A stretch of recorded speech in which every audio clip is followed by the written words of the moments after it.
بسم اللہ الرحمن الرحیم۔ السلام علیکم۔ آج 17 نومبر ہے اور دن ہے سوموار کا۔ آج بنگلہ دیش سے ایک بڑی خبر سامنے آئی ہے اور یہ پاکستانیوں کے لیے بھی ایک امید ہے۔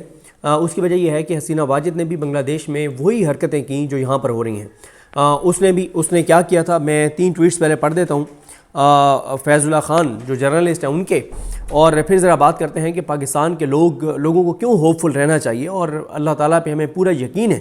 میں بار بار اپنی ویڈیوز میں کہہ رہا ہوں کہ مایوسی اس لیے کہا جاتا ہے کہ مایوسی کفر ہے، گناہ ہے۔ میں نے ایک اسلامک اسکالر کو میں سن رہا تھا، انہوں نے کہا کہ جب آپ مایوس ہوتے ہیں تو اس کا مطلب یہ ہے کہ آپ اللہ کی قدرت کے اوپر جو ہے وہ آپ سوال اٹھا رہے ہیں۔ تو اللہ تعالیٰ کا ایک نظام ہے اور اللہ تعالیٰ یہ اس طرح جو ظالم جابر ہوتے ہیں، جو یزید ہوتے ہیں، ان کو اللہ تعالیٰ رسی تو ان کی ڈھیلی کرتا ہے کہ شاید یہ ان کو عقل آ جائے، شاید یہ توبہ کر لیں، لیکن پھر ایک ٹائم آتا ہے کہ جب اللہ تعالیٰ رسی کھینچتا ہے تو پھر وہی ہوتا ہے جو اب حسینہ واجد کے ساتھ جس طرح سے ہوا۔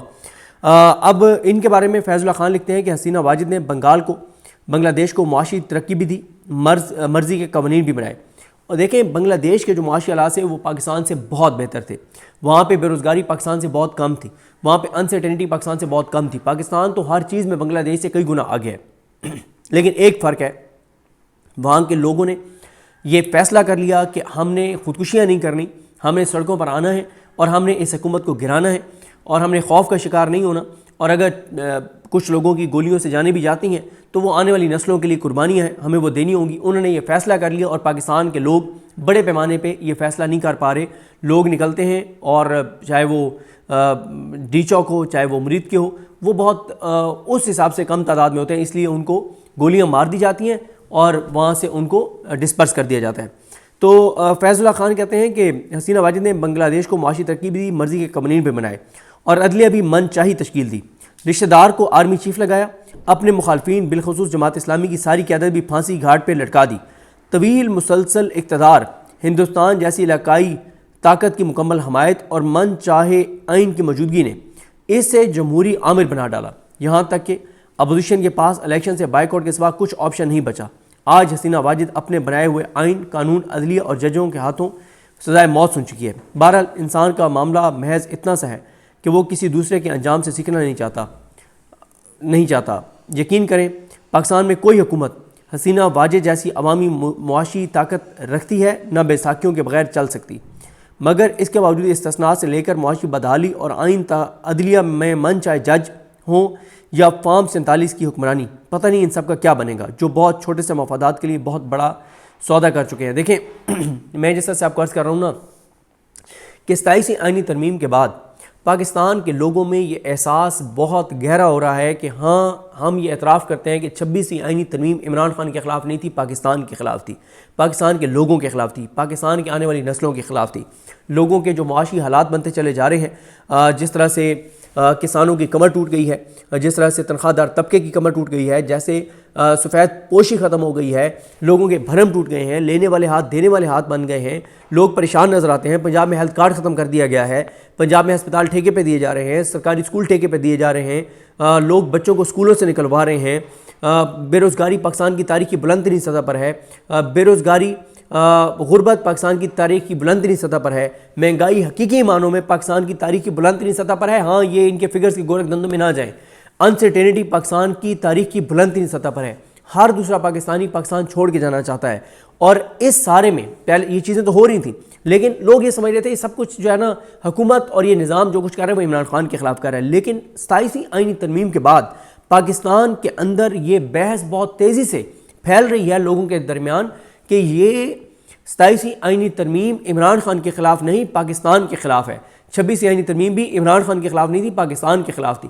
جب عدلیہ کمزور ہوگی پاکستان کمزور ہوگا، جب عدلیہ ختم ہو جائے گی اکانومی بیٹھ جائے گی، اکانومی بیٹھے گی لوگوں کا روزگار بند ہوگا۔ اب آپ دیکھ لینا کہ 10 میڈیسن کمپنیاں یہاں سے چلی گئی ہیں، اب ان میڈیسن کمپنیوں میں کتنے لوگ کام کرتے ہوں گے؟ آپ دیکھیں کہ کتنی ٹیکسٹائل انڈسٹری یہاں سے چلی گئی ہیں۔ عمران خان کے دور میں کیا تھا؟ ٹیکسٹائل انڈسٹریز 24 گھنٹے چل رہی تھیں۔ عمران خان کے دور میں امن تھا، دہشت گردی نہیں تھی، ڈرون حملے نہیں تھے، قتل و غارت گری نہیں تھی، اور احساس پروگرام تھا، ہیلتھ کارڈ تھا، اور ایک امید پیدا ہو گئی تھی، چیزیں چل پڑی تھیں، اور ان کی جی ڈی پی گروتھ آپ دیکھیں، ہر چیز میں دیکھیں ملک آگے بڑھ رہا تھا۔ لیکن پھر 9 اپریل 2022 کی رات سے لے کے آج کے دن تک آپ ملک کو یعنی یہ تو ہم نے باقی تو ہم نے تاریخ میں سنا ہے نا کہ فلانا آیا تھا اس نے ملک کو ایسے برباد کیا تھا، فلانے نے ملک کو ایسے تباہ کیا تھا. یہ تو ہم سب نے پچھلے 3-3.5 سال میں اپنی آنکھوں سے سب نے دیکھ لیا ہے نا.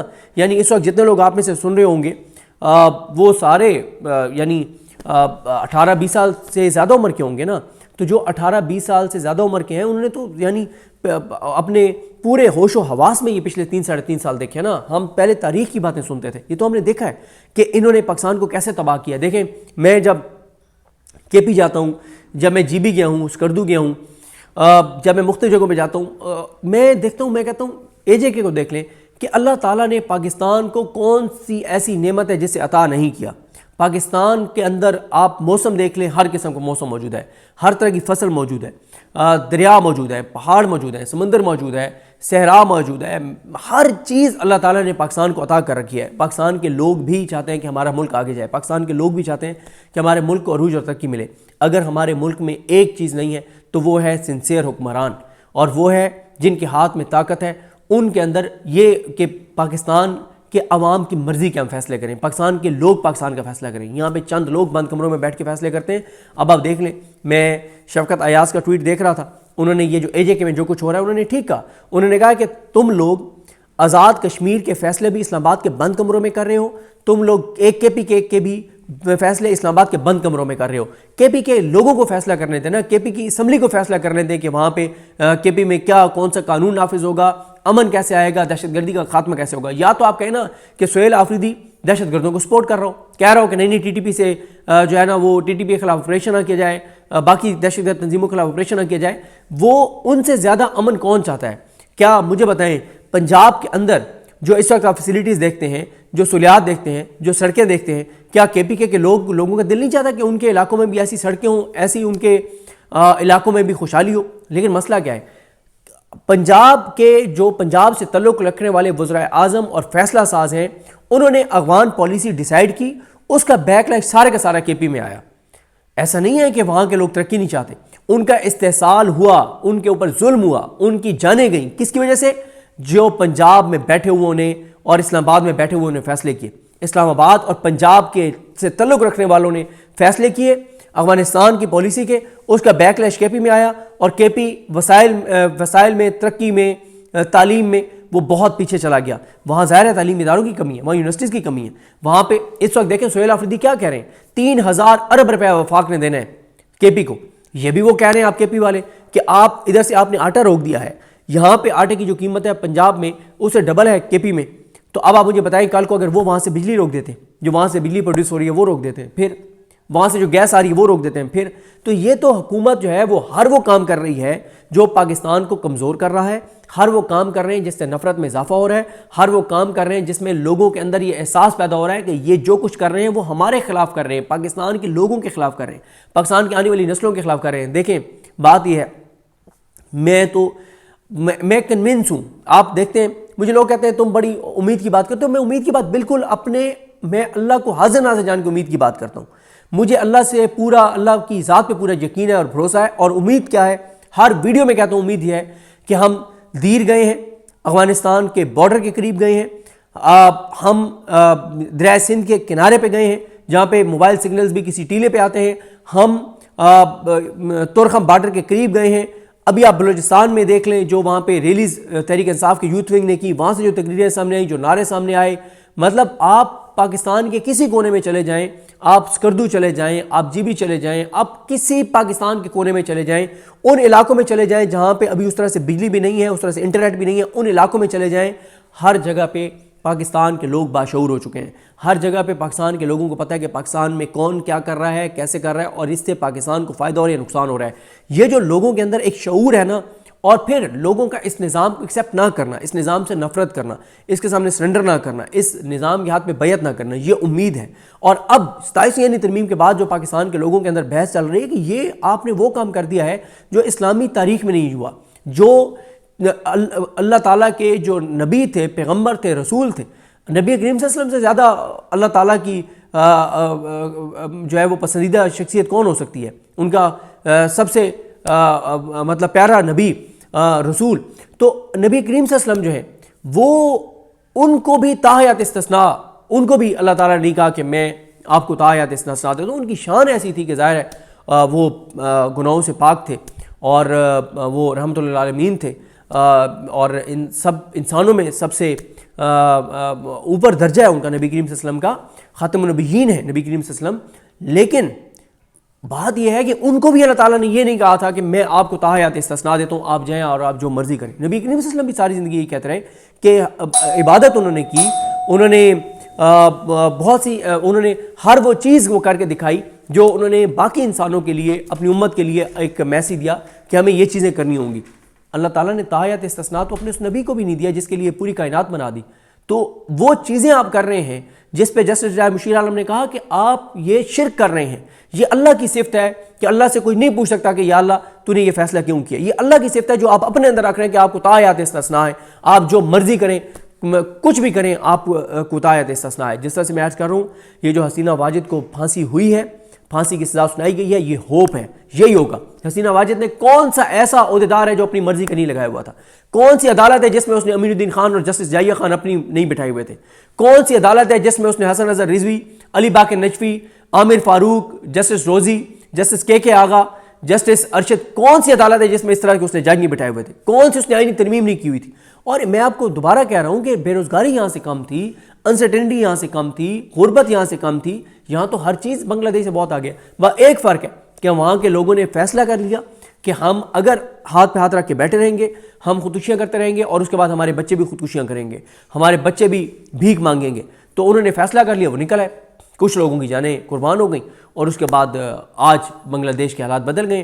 آج وہاں پہ جو گولی چلانے والی تھی اور اس کو گولی چلانے پہ سزائے موت ہوئی ہے کہ اس نے ثانیہ مرید کے ٹائپ واقعات کیے، اس نے ثانیہ 26 نومبر جیسے واقعات کیے، تو اس کو سزائے موت سنا دی گئی ہے. تو دیکھیں جب یہ بنگلہ دیش والا ہوا نا، جو حسینہ واجد کا تختہ الٹا گیا، پھر ایک نیپال والا معاملہ ہوا تھا، سری لنکا والا ہوا تھا، پاکستان کے ٹی وی چینلز کو یہ احکامات ہے کہ خبردار وہاں کی کوئی ویڈیو نہیں چلانی، خبردار ان کو ڈسکس نہیں کرنا. کیوں نہیں کرنا؟ تاکہ پاکستان کی یوتھ کو، اسٹوڈنٹس کو یہ میسیج نہ جائے کہ یار یہ تو اسٹوڈنٹس اگر وہاں پہ حکومت کے تختہ الٹ سکتے ہیں تو ہم بھی یہاں سے اسٹوڈنٹ الٹ سکتے ہیں. یوتھ یہاں کی ڈسکس کرے کہ ہم بھی اس حکومت کے تختہ الٹ سکتے ہیں جو حکومت پاکستان کو کمزور کرنے والی آئینی ترامیم کر رہی ہے، جو پاکستان کو کمزور کرنے والے کام کر رہی ہے، جو پاکستان کو نقصان پہنچا رہی ہے، جس کی وجہ سے لوگ غربت کے شکار ہو رہے ہیں. اب آپ دیکھیں نزلہ، زکام، کھانسی، بخار، بلڈ پریشر، دل کے امراض، ان بیماریوں کی میڈیسن عوام کی پہنچ سے باہر ہو رہی ہیں، شدید مہنگی ہو رہی ہیں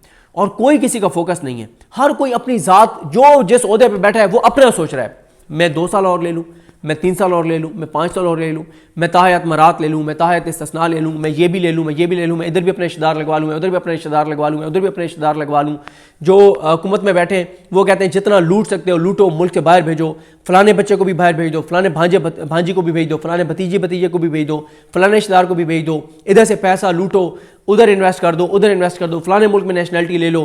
بیوروکریسی ہے تو وہ یہی کام کر رہی ہے، سیاستدان ہے تو وہ یہ کام کر رہے ہیں، حکمران ہے تو وہ یہ، مطلب ہر ایک پاکستان کو کمزور کر رہا ہے، نوچ رہا ہے کہ ان کو نظر آ رہا ہے کہ یہ سسٹم نہیں چل سکتا، یہ سسٹم گرے گا. اور جب گرے گا بالکل وہی صورتحال بن سکتی ہے جو بنگلہ دیش میں بنی کہ حسینہ واجد خود تو بھاگ گئی لیکن حسینہ واجد کا چیف جسٹس نہیں بھاگ سکا. اور پھر وہاں پہ کیا ہوا؟